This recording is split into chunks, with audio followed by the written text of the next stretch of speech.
Kamala Harris saying today she wants another debate. She somehow thinks that if she gets on stage with Donald Trump, then she's going to soar again in the polls somehow. But I'm just going to caution that if you look at these numbers, again, brand new from New York Times Siena, she's not exactly soaring after the debate. In fact, if anything, she's losing out there on her post-debate margin. So Kamala Harris is definitely struggling. And yet, nonetheless, she goes on TV and says, oh, you know, we need to debate the issues. We need to debate. Yeah, like you could ever debate the issues. Here, take a look.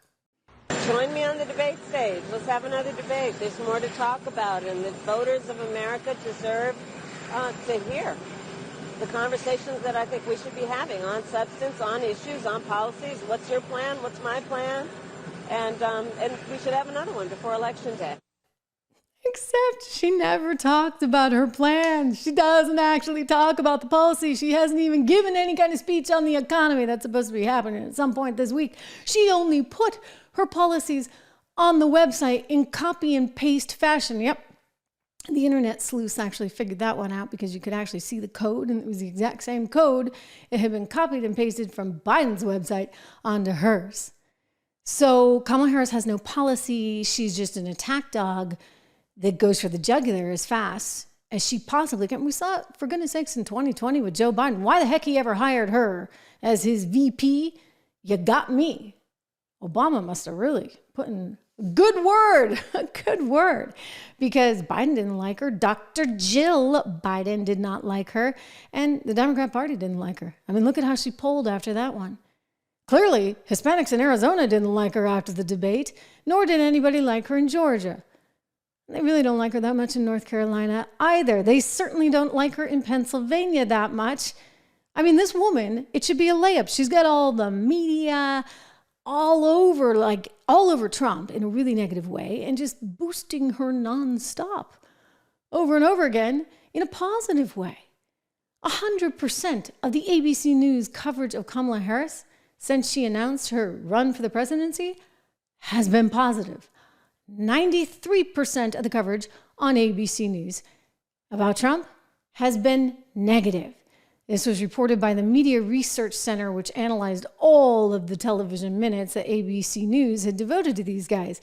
So it is very obvious, it is very clear, the media has its bias. So you'd think the woman would be killing it. You'd think she would be trouncing Donald Trump, and yet she's not.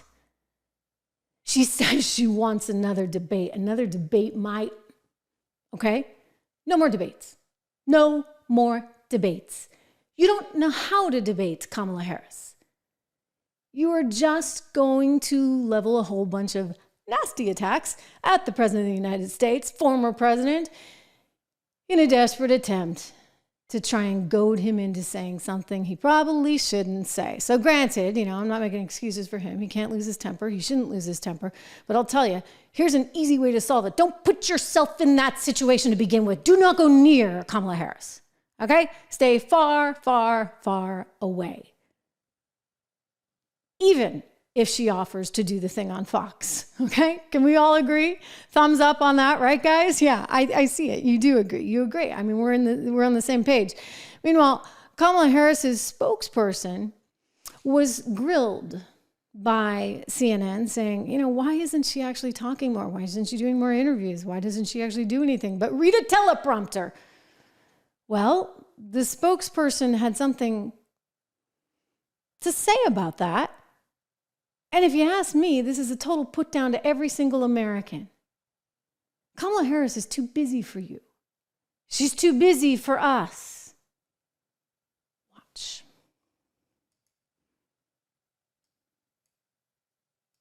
Vice President Harris at the rally today in Georgia. She's going to be in Wisconsin tonight. Yet she's not sitting down for regular interviews or fielding questions from the press. Certainly not to the degree that her counterpart Donald Trump is. Why? Why is she not doing more interviews to talk about her policies and answer some of the questions that voters have about her policies and on her change on her views in some of them? Well, Jack, she's done interviews, and I know that we would love, or you would love, to see her sit down every single day with CNN and do interviews, but it's that she's a very busy person. She's the vice president as well as a candidate, and we heard her today talk about her views on these policies. It may not be in the format that the media would like. It may not be that she's sitting down doing a one-on-one. My gosh. Okay, so all they want is for her to read directly from the teleprompter. She can't be challenged. You're not allowed to ask her any questions. She can't do she can't even do a one-on-one interview with Dana Bash from CNN. She had to bring Timmy in for, emotional support or whatever. The first woman running for the presidency of the United States can't do an interview with a reporter alone. Are you kidding me? I mean, this is so absolutely pathetic. She has no policy chops. She has no policy other than a bunch of socialist quasi-communist things like $25,000 for every single homeowner if you've never owned a home before, because, what better way to combat housing inflation than to give everybody free money? Therefore, of course, driving up housing prices by at the very least $25,000 each. I mean, you have only to look at healthcare, you have only to look at student loans to see how that all works, right? Tuition costs at colleges. I'll tell you, that's a whole other thing. People are pushing back on colleges. You got to be kidding me. Nearly $100,000 all in a year so you can go, get a degree in gender studies or God knows what. I'm sorry, at some point, Americans are going to say enough. I mean, you're starting to see it. People are rejecting Ivies. They're not applying to Harvard the way they used to. Why would you want your kid going to a place where they're doing all they're doing there on campus, and clearly they don't value anything other than the DEI nonsense that Kamala's all about?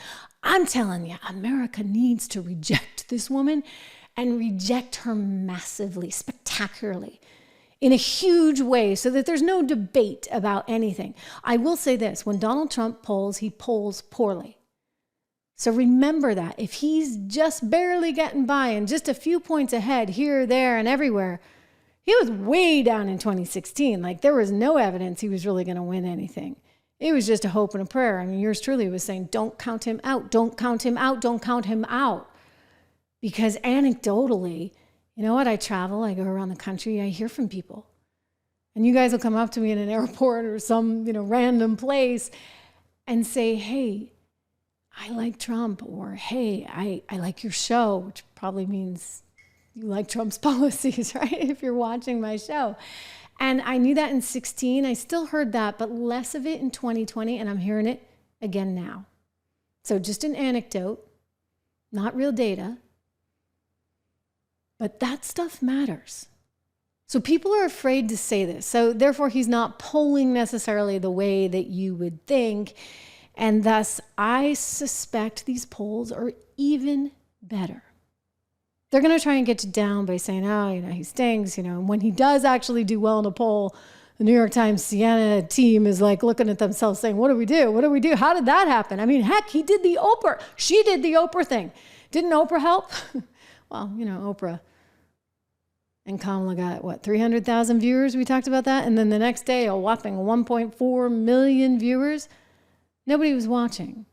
The media went on and on about how wonderful and wonderful, wonderful, wonderful. And they played sound bites. Oh, it wasn't wonderful, It's Oprah and Meryl Streep and Kamala Harris. No one cares. All right? Because they still need to put food on the table. They still need to take care of their families. They still need to pay the electric bill. And none of this has been good under Kamala Harris. That is for sure. Absolutely for sure. So you've got groups, shall we say, within the various members of the media that are so entrenched. And I sometimes ask myself, why? They're convinced that somehow it's the end of the world if Donald Trump wins again. I mean, look, we had him for 4 years. Did the world end? No. Actually, if you look at the actual statistics, what you see is that not only did the world not end, and we had a really, scary situation in there, did we not, with March 2020? Not only did it not end, we actually saw the best economic growth, really on record, for the middle class here in America. We've seen since you got to go all the way back to the 1950s. Certainly when you look at median income growth, adjusted for inflation, it was way up, the highest it had been. Again, going back to the 1950s. So why would anybody trust the same team that has ruined the economy with their Inflation Reduction Act, in which they spent trillions of dollars we don't have? Why would you trust that team again? You wouldn't. And I don't think America will, which really irritates some members of the establishment elite, including AOC. AOC coming up with a few ideas on how she's going to deal with the media, because it's just not right that the media is not fully in sync with her. And you have members of the how do we describe ourselves now? Fringe. My fringe, I was always establishment media, have won a whole lot of awards and worked at many networks and all that jazz. But I guess now I'm the fringe. Well, I'm happy. I'm happy to be over here and be the fringe. Reminder, make sure you subscribe to the fringe right here on the Trish Regan Show. It matters. It's important. Really, really important.